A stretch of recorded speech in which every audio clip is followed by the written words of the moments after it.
Hello! In this video, we are going to prove the following theorem. The intersection of the integers and the positive real numbers is equal to the set of positive integers. Now in this series, we are using a list of 10 axioms for the real number system, and I'll leave that list of axioms in the description below. Now in our real number system, the real numbers are equipped with a subset called the set of positive real numbers. And the set of positive real numbers satisfies axiom 9, which says the following. For all real numbers x, exactly one of the following is true. X is a positive real number, x is equal to 0, or negative x is a positive real number. Now, in our real number system, we also defined the positive integers as a subset of the real numbers. And we have proven that the positive integers is a subset of the positive real numbers. We also defined the negative integers as follows. We define the negative integers as the set of real numbers n that have the property that negative n is a positive integer. And we defined the integers as the union of the set of positive integers, 0, and the set of negative integers. Okay, so now let's get into proving this theorem. Now, we're trying to prove that two sets are equal. And to do that, we can prove everything in this set is also in this set, and we also want to prove everything in this set is also in this set. Now, let's first prove that everything in this set is also in this set. And to do that, let's give ourselves an arbitrary positive integer n.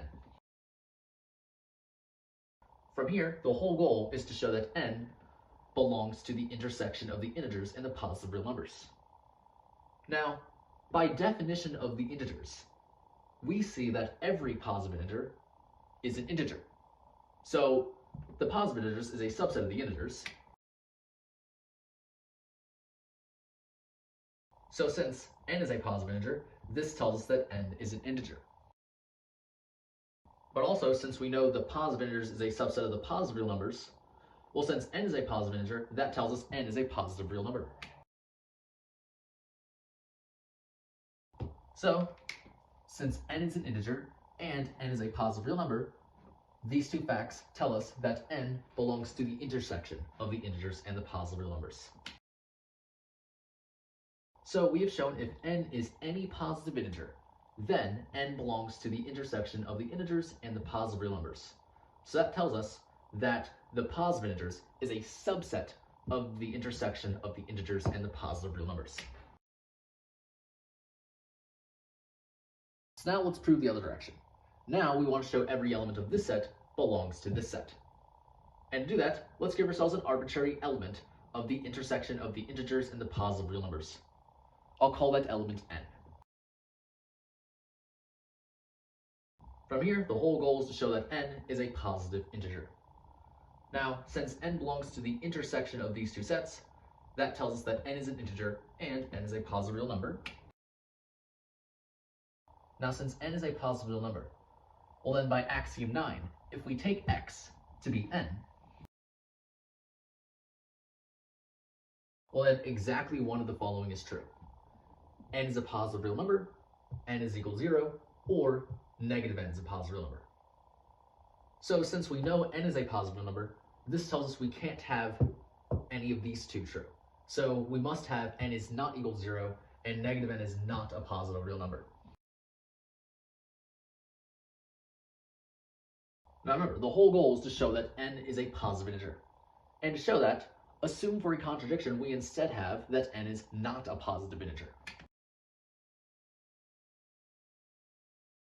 Now, we know that n is an integer, which tells us n belongs to at least one of these three sets.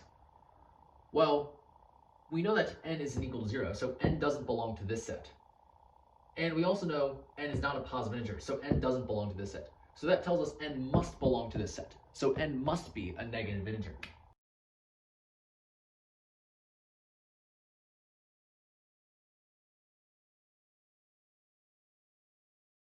So since n is a negative integer, well then by definition of the negative integers, that tells us negative n is a positive integer. but the positive integers is a subset of the positive real numbers. So this tells us that negative n must be a positive real number. But this contradicts the fact that negative n is not a positive real number. So we've reached a contradiction. Our assumption that n is not a positive integer led us to a contradiction. So we must instead have that n is a positive integer.